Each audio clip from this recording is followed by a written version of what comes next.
სალამი მოგესალმებით, ვაგრძელებთ ჯონ მაკარტურის საუბრების ქართულ ენაზე ატვირთვას. ეს არის ბიბლიური კითხვები და პასუხები. შემდეგ კითხვაც ძალიან საინტერესოა, ძალიან ნაყოფიერი. ეს ეხება როგორც მართლმადიდებლებს, ასევე პენტაკოსტელებს, ხარიზმატებს, რომ არასწორად აქვთ ბევრი რამე გაგებული. და გარკვეულ ეტაპზე მე მახსოვს თავიდანაც ალბათ გავლენაც ჰქონდა და შეიძლება რაღაცა უფრო გრძნობით და ემოციით უყურებდი ბევრ საკითხს. და აქ იქნება მოყვანილი ერთ-ერთი ძალიან ცნობილი თეოლოგიც და ბევრსაც შეიძლება მოსვლია ესეთი რაღაცა მარტინ ლოიდ ჯონსი, რომელიც აი ამას ცოტათი სხვანაირად უყურებდა ამ საკითხს და ლაპარაკია ცხებულებაზე. როდესაც იესოს გადმოდის სულიწმინდა ძველად თვაში ხედავთ რომ ზეთით ცხებენ ადამიანებს, იცით ხელდასხმები მიღებულია მართლმადიდებლობაში ძალიან ბევრი მეებში რომ თითქოს და ხელდასხმას დაასხავენ, მერე გადმოდის სულიწმინდა მათზე და ასე. და ეს ბევრგან არ არის სწორად აღქმული. და ეხლა ძალიან კარგ პასუხს მოვისმენ ჯონ მაკარტურისგან, ეს არის კიდევ ერთი დადასტურება იმისა, რომ რეალიზმს არაფერი არ ჯობია და არანაირად არ უნდა გავცდეთ იმ საზღვრებს, რომ ჩვენი ცოდვილი ბუნება ყოველთვის მოწოდებულია გრძნობებით და რაღაცა ემოციებით, უფრო მეტი იმას აქვს და დავინახოთ რაღაცა მოვლენაში, ვიდრე ის არის. და როცა წავიკითხავთ რაღაცას, შეიძლება მეტი გვინდა რომ გავიგოთ მანდა და თითქოს და ეს დავამატოთ კიდე ჩვენი ზედმეტი გაგება. ამიტომ რეალისტი ადამიანი ყოველთვის მოგვიწოდებს ჩვენ უფრო რეალობისკენ გვიბიძგებს და მარტივად აი რასაც ხედავთ და რასაც უყურებთ, რომ ავიხვათ ის საგნები, როგორიც არიან ისინი. და არა რომანტიულად, აბა რომანტიკოსები ადამიანებიც როგორ აღიქვამენ ხო მოვლენებს და ზედმეტს დაამატებენ, ასევე მისტიკოსები და ასევე ძალიან ბევრი ადამიანი, რომელიც სიღრმეებში რაღაცა გრძნობებით, მედიტაციები და ამითი ბერსდა. ჩვენ აგვაქვს ეს წიგნი, 66 წიგნი მოცემული და ამის ჩარჩოებში უნდა ვიტრიალოთ ყოველთვის და იქაც ინტერპრეტაციები არ გავაკეთოთ ისეთი, რაც ბიბლიაში არ წერია. აი მოდით მოვუსვინოთ ახლა ქალბატონი, რომელიც პირველად მოვიდა, რომელიც რადიოში დიდი ხანი ისმენდა ჯონ მაკარტურს და ძალიან საინტერესო კითხვა დაცვა და ძალიან საინტერესო პასუხი მიიღო მე მგონი. აღარც წავიდოდა იქიდან მე მგონი. როგორ გადმოვიდა იესოზე სულიწმინდა და როგორ ხდება ეს დღეს ჩვენს შემთხვევაში, მე ესე დავასათაურო ყოველ შემთხვევაში. სალამი საღამოშვიდობისა, მე სანდრა როჯერსი ვარ, წლების განმავლობაში ხშირად გისმენთ KKLA-ზე არხზე და ამ ქადაგებებმა დღეს საღამოს აქ მომიყვანა პირადად თქვენთან. კეთილი იყოს თქვენი მობრძანება, ძალიან კარგი გისმენთ. კითხვის ავტორი სანდრა. ფიქრობ, ჩემი კითხვა ცხებულებაზეა ორიენტირებული. მესმის, რომ ბერძნული თარგმანი ქრისტე ნიშნავს ცხებულს, მის ცხებულებას და შევამჩნიე, რომ ბიბლიაში მრავალ შემთხვევაში სხვადასხვა ადამიანი, რომლებიც ამ ცხებულებით იყვნენ გაძლიერებული, მოწოდებულები, ერთი რაღაც გარკვეული რწმენის ერთი ეტაპიდან, წერტილიდან ძალაუფლების მქონე ადამიანებიდან მიდიოდნენ ხოლმე. და იესოსთანაც კი ეს, ნახეთ, 30 წლის შემდეგ, როდესაც ის ინათლება და გამოდის, მაშინ იწყებს სახურებას. და საუბარია იმაზე, თუ როგორ გადმოვიდა მასზე სულიწმინდა. ჩემი კითხვა ფოკუსირებულია სინამდვილეში ცითრაზე, თუ როგორ ხდება ეს გადმოსვლა და დღესაც. ჩემი გაგებით ეს სიტყვაზე მედიტირებაა და იმაზე, რომ ყველას ინდივიდუალურად შეგვიძლია გავძლიერდეთ ამ დროს და რაღაცა ძალა გადმოვა ჩვენზე? ჯონ მაკარტური პასუხობს. კარგი კითხვაა. ძალიან კარგი კითხვა, მადლობთ სანდრა. ორჯერ რო გამემეორებინო ჯონ მაკარტურს მე არ მახსოვს. ეს ხსნის უამრავ შესაძლებლობ მიმართულებას ამ თემაზე სასაუბროთ. ძველად თმაში არსებითად სამი ტიპის ადამიანი იყო ცხებული. წინასწარმეტყველები, მღვდლები და მეფეები. ცხება იყო და ეს უპირველეს ყოვლისა იყო სიმბოლური. ვიმეორებ სიმბოლური ხასიათის. გასაგებია, შესაძლოა ისინი ზეთით იყვნენ ცხებულები, შესაძლოა მათზე ხელები იყო დასხმული სიმბოლურად და ეს იმას ნიშნავდა, რომ ცხებულობა არსებითად იმას ნიშნავდა, რომ ისინი თეოკრატიაში, ღვთისმმართველობის მიწიერ სფეროში განსაკუთრებული მსახურებისათვის იყვნენ გამოყოფილნი. მღვდლები გამოყოფილი იყვნენ ადამიანები ღმერთთან მისაყვანად. წინასწარმეტყველები გამოყოფილი იყვნენ ადამიანებისთვის ღვთის სიტყვის მისატანად, ხოლო მეფეები კი გამოყოფილი იყვნენ ღვთის სახელით ერების და ადამიანის სამართავად. ამიტომ ცხება, ეს ფიზიკური ცხება სიმბოლური იყო. ძველად თმაში ასევე არის რამდენიმე ადგილი, სადაც სულიერი ცხება აღწერილი და ძალიან ხშირად ამბობენ ღვთის სული გადმოვიდა ამა თუ იმ ადამიანზე და ის წინასწარმეტყველებდა, გახსოვთ საული. ღვთის სული გადმოვიდა ამა თუ იმ ადამიანზე და იქ წავიდა და ეს გააკეთა, გახსოვთ საჯულები. და ზოგჯერ ამბობენ, ღვთის სული წავიდა მისგან და მიატოვა ღვთისმსულმაო. გახსოვთ იგივე საულზე ეს. როდესაც ცხებაზე საუბრობთ, თქვენ საუბრობთ ისეთ რამეზე, რაც ძალიან კონკრეტული იყო ძველ აღთქმაში. ეს არ არის ის, რაც ყველა მორწმუნის ღვთისშვილების, რწმენის გამართლების და მართლმსაჯულების ცხოვრებაში მომხდარა. ეს არის ღვთის სულის უნიკალური მსახურება, რომელიც ადამიანს სულიერი მსახურების ძალიან კონკრეტული დონისათვის აძლევს ძალას. საინტერესო რომ ეს, როგორც ჩანს, მხოლოდ ძველი აღთქმით შემოიფარგლება. ახალ აღთქმაში უკვე ჩვენ აღარა გვაქვს ვის შესახებაც წერია და ღვთის სული გადმოვიდა მასზე და მან ეს გააკეთა და ღვთის სული წავიდა მისგან ასე შემდეგ. ეს იყო სულიწმინდის უნიკალური მსახურება. მე მჯერა რომ სულიწმინდა ძველ აღთქმაში მსახურებდა ამხელდა ადამიანებს ცოდვაში, თორემ ისე ვერანი ვერ გადარჩებოდა. მე მჯერა რომ სულიწმინდა ძველ აღთქმაში აღადგენდა ადამიანებს, სულიწმინდა აძლევდა ადამიანებს ძალას, რადგან მოდით ვაღიაროთ რომ არ აქვს მნიშვნელობა თქვენ როცა ცოცხალი იყავით, არ შეგეძლოთ ღმერთთან დამოუკიდებლად მისვლა. მონანიება, ღმერთისათვის სახურება, ღმერთის სიყვარული და ღვთის კანონის დაცვა დამოუკიდებლად. არამედ ეს ყველაფერი ღვთის სულით უნდა მომხდარიყო და ეს ძალა ღვთის სულს უნდა მოეცა თქვენთვის. მაგრამ იყვნენ განსაკუთრებული ადამიანები, განსაკუთრებული მოწოდებით. ზოგიერთი მათგანი იმით იყო გამჟღავნებული, რომ ისინი რეალურად და ცნობილი, რომ რეალურად ღვთის სიტყვას ქადაგებდნენ. და ეს ძალიან უნიკალური პასუხისმგებლობა იყო. ისრაელში არ არიან მეფეები ამ დროს, იესოს დროზე ალაპარაკი, რომელიც ამ ხაზით იქნებოდნენ, რომელიც ღმერთმა დაადასტურა იესოს დროს.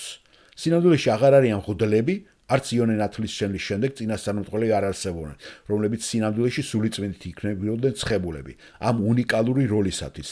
დედის საშოდანვე, გახსოვთ ლუკას სახარებაში პირველ თავის თანახმად. ამიტომ ვფიქრობ, რომ ეს უნდა აღიქვათ, როგორც ღვთის ძალიან კონკრეტული, განსაკუთრებული საქმე იმ ადამიანებისათვის, ვინც ჯდებოდა იმ თეოკრატიულ მართლობაში. და იმ თეოკრატიულ როლში, რომელიც უნიკალური იყო, როდესაც ისრაელმა შექმნა თეოკრატიული სამეფო დედამიწაზე. როდესაც ჩვენ უკვე ახალ აღთქმაზე გადავდივართ და ეხებით, თქვენ უკვე ვეღარ კითხულობთ მსგავსი ცხებულების შესახებ. არამედ ჩვენ კითხულობთ მხოლოდ იმას, რომ ყველა მორწმუნეს, ვინც იწამებს იესო ქრისტეს, ეძლევა სულიწმინდა, რომელიც თქვენთან იქნებაო, მაგრამ სად იქნება სინამდვილეში თქვენში. და გჯერათ, ხედავთ რომ სულთმოფენობის დღე ისინი ყველანი აღივსენ სულიწმინდით. და კორინთელთა მიმართ პირველი ეპისტოლეს მე-12 თავში კითხულობთ, რომ ჩვენ ყველანი ერთი და იგივე სულით ვართ დალეული და რომელთა მერვე თავი, თუ სულიწმინდა არა გაქვს, ქრისტეს არ ეკუთვნი და პირიქით, თუ ქრისტეს ეკუთვნი, შენ აუცილებლად სულიწმინდაც გაქვს. და კორინთელებისთვისაც კი, რომლებიც ხორციელნი იყვნენ, განხეთქილება ჰქონდათ, უზნეობი იყვნენ, უფლის შეურაცხყოფელი იყვნენ. გადახედეთ რას ამბობს პირველ კორინთთა მე-6-ში პავლე მოციქული, ანუ სულიწმინდა პავლეს პირით. მეჩვენებდი მუხლიდა, ხოლო ვინც უფალს უერთდება, ერთი სული იქნება უფალთან. გაეკეცით სიძვას ყოველი ცოდვა, რომელსაც ადამიანი ჩადის სხეულის გარეშეა, მეძავი კი საკუთარი სხეულის წინააღმდეგ ცოდავს. ანდა ნუ თუ არ იცით, რომ თქვენი სხეულები ტაძარია თქვენში მყოფი სულიწმინდისა, რომელიც ღვთისგან გაქვთ და რომ თქვენს თავს არ ეკუთვნით, ვინაიდან ფასით ხართ ნაყიდნი, ამიტომ ადიდეთ ღმერთი თქვენს სხეულებსა და თქვენს სულებში, რომლებიც ღმერთს ეკუთვნის. გახსოვთ, ასევე იესომ რა თქვა, როდესაც მიიღებთ სულიწმინდას, მიიღებთ ძალას, მოციქულთა საქმეები 1:8. თქვენ მიიღებთ ძალას მას შემდეგ, რაც სულიწმინდა გადმოვა თქვენზე და იქნებით ჩემი მოწაფეები იუდეაში, იერუსალიმში, სამარიასა და დედამიწის კიდემდე. ამგვარად, ახალი აღთქმის ეპოქაში ღვთის სული სრულად ეძლევა ყველა მორწმუნეს უკვლებლივ, ყველა მორწმუნეს მისი ხსნის მომენტში. მაგრამ ჩვენ გვასწავლიან, თუ ჩვენ ამას სულფასოვნად ვისიამოვნებთ, სულით უნდა ვიაროთ. გალატელთა წერილი მე-5 თავი, რაც სულისადმი მორჩილებას ნიშნავს. როგორ გავიგოთ რა სურს სულს? სულს სურს ის, რაც აქ, აი ამ 66 წიგნში, რომელიც მე ხელში მიკავია, ბიბლიაში წერია, რომ სწორედ ეს ბიბლია ავლენს ღვთის ნებას, ანუ სულს რაც უნდა, რომელიც არის იგივე სული. ამიტომ ჩვენ უკვე აღარ გვჭირდება რაიმე დამატებითი რაღაცა მირონით ან ზეთით კიდევ რაღაცა ცხება. რასაც აკეთებენ მღვდლები, რასაც აკეთებენ კიდევ ზოგიერთი ეკლესიის წევრები. ეკლესიას ღმერთისაგან სხვადასხვა სულიერი ნიჭები აქვს მიცემული. ზოგიერთ ჩვენგანს აქვს ქადაგების, ზოგს სწავლების ნიჭი, ზოგიერთ ჩვენგანს ადმინისტრაციაში დახმარების ნიჭი, ზოგიერთ ჩვენგანს აქვს რწმენის და გაცემის, ქველმოქმედების ნიჭი. და ყველა მათგანი ჩვენთვის აღწერილია 1 კორინთელთა წერილის მე-12 თავში. ასევე ნახსენებია 1 პეტრეს მე-4 თავში. ესე იგი ჩვენ გვაქვს ეს ნიჭი. არიან ნიჭიერი ადამიანები, რომლებიც ეკლესიას ეძლება, ეფესელთა მე-4 თავი, ევანგელისტები და მოძღვარ მასწავლებლები. ასე რომ ჩვენ გვყავს ნიჭიერი ადამიანები და ნიჭთან ერთად, რომელთა მე-12 თავის თანახმად, მოდის რწმენის გარკვეული ზომა ამ ნიჭის გამოსაყენებლად. მაგრამ ჩვენ არ ვკითხულობთ რაღაცა კიდევ დამატებით რაიმე ცხებულების შესახებ. მოციქულებს ჰქონდათ ძალიან უნიკალური ცხება, მათ ეძლებოდათ დემონების განდევნისა და განკურნების ზალა, მაგრამ ეს იყვნენ მოციქულები, ეს იყვნენ მხოლოდ მათი მოციქულთა ნიშნები. ასე რომ ჩვენთვის, როგორც მოწუნეებისათვის და ჩემთვისაც კი, როგორც ქადაგებლისთვის და ვფიქრობ, რომ ზოგიერთი ადამიანი შეიძლება დაბნეული იყოს ამ საკითხში, სწორედ ამიტომ არის ასეთი მნიშვნელოვანი ეს კითხვა. ასე რომ მე არ ვეძებ რაიმე ცხებულებას, მე არ ვეძებ სულიწმენდის რაღაცა მეგადოზას, მე არ ვეძებ მხოლოდ და მხოლოდ, რასაც ვეძებ, ეს არის ბიბლია ჩემ წინაშე. აჰა, აი რისი ძიებაც მე მომიწიეს. რაც მეუნება იმას, თუ რა არის სულით სიარული, რაც მეუნება იმას, თუ რა არის ქრისტეს სიტყვის უხვად დამკვიდრება ჩემში, რაც მეუნება იმას, თუ რა არის ჩემი ნიჭის გამოყენება, რაც მეუნება იმას, თუ რა არის წმინდა წერილის გულმოდგინედ შესწავლა, რათა ღვთის წინაშე მე მოწონებული გამოვჩნდე, როგორც კეთილი მუშა, პატიოსანი, რომელსაც არ უნდა შერცხვეს. რაც მე მითხრეს, არის სიტყვის ქადაგება, დროულად და ყოველ სეზონზე. ყოველ ნებისმიერ მომენტში. მე-2 ტიმოთე მე-4 თავი. ჩემთვის საქმე სწორედ ამ სულიერი ნიჭის ამოცნობაშია. მე უნდა გავიგო თუ რა ნიჭი მაქვს მე. ღმერთის მადლიერების გამოხატვაში, რომ მე მაქვს სულიწმინდის სისავსე და მეტი სისავსე უკვე აღარ არის საჭირო. რადგან არ ვაპირებ ღვთაებრივი გამოცხადების რაღაცა მიღებას. მე მაქვს სულიწმინდის სისავსე, ყველას გვაქვს სულიწმინდის სისავსე, ასე რომ მე მისგან მეტი აღარაფერი არ მაქვს მისაღები. ხალხო, მისგან მეტი აღარაფერს არ უნდა ელოდოთ, აგერ არის ყველაფერი. ეს თანამედროვე ქარიზმატული მოძრაობის ერთ-ერთი დიდი შეცდომაა. იდეა თითქოს და რომ ზოგიერთ ადამიანს აქვს სულიწმინდის მცირე ზომა, ზოგს აქვს ძალიან ბევრი, საქმე იმაში, რომ თქვენ ყველანი ღვთის სულის ტაძარი ხართ, რომელიც თავისი სისავსით თქვენში მკვიდრობს. ასე რომ კითხვა იმაში კი არ არის, რამდენად არის სულიწმინდა იქ. კითხვა არის, რამდენად ვემორჩილები მე მას.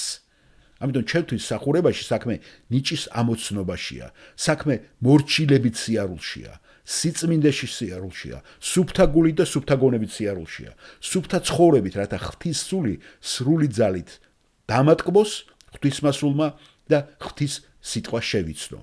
ღვთის სიტყვის შესწავლით, რათა ჭეშმარიტება ყველაზე სუფთა ჭურჭილით მოგაწოდოთ მე. ეს არ არის რაღაცის მოლოდინი, რომ რაღაცა მე დამემართება, რაღაცა ზებუნებრივი. ისე მას ძალიან დიდხანს მომიწევდა მაგის ლოდინი, იმიტომ რომ არ მიიღებთ არაფერს. და შენი თავიდან რაღაცას მისტიკურად და თვით შთაგონებით შეიძლება სისულელებში გაეხიდო. იცი თქვენ არიან ადამიანები, რომლებიც თვლიან, რომ რეალურად ვერ იქადაგებენ, თუ ღვთის სულიწმინდის რაიმე სახის მეგადოზა არ ექნათ გადმოსული მათზე. რაიმე ტრანსცენდენტალური გამოცდილებით. ერთ-ერთი ადამიანი, ვინც ამის ჯეროდა, იყო დოქტორ დევინ მარტინ ლოიდ ჯონსი. ძალიან დიდი მქადაგებელი, ინგლისის დიდი განმარტებელი, რომელმაც თქვა, რომ მხოლოდ გრძნობდა სინამდვილეში ორ ნამდვილ ცხებულ ქადაგებას კითხულობდა ცხოვრებაში. ეხლა არ ვიცი, რაც გრძნობდა, როცა ამ ორს ქადაგებდა, მე არ ვიცი რა განსხვავება იყო მათ შორის. შესაძლოა მისი ტვინი უფრო კარგად ფუნქციონირებს, შესაძლოა მას ნამდვილად ესმოდა უფრო კარგად მასალა. შესაძლოა ღმერთმა საოცარი გზით გამოიყენა მის მიერ ქადაგებული ეს ჭეშმარიტება, რათა მრავალი ადამიანის ცხოვრებაზე გადაეტანა ეს განმარტება. მაგრამ მე ბევრჯერ მომისმენია მისი ქადაგება და გეტყვით, რომ ყოველ ჯერზე, ყოველ ქადაგებაზე, ყოველ ჩანაწერზე, ყოველ გზავნილზე, ყოველ წინგზე მან გამოავლინა ღვთის სიტყვის ცოდნა, ღვთის სულის ძალა და ჭეშმარიტებისადმი ნათელი სიყვარული, რომელსაც ის ზუსტად ამუშავებდა. ამიტომ არ ვფიქრობ, რომ ქრისტიანება უფრო მეტი სული უნდა ვეძებოთ.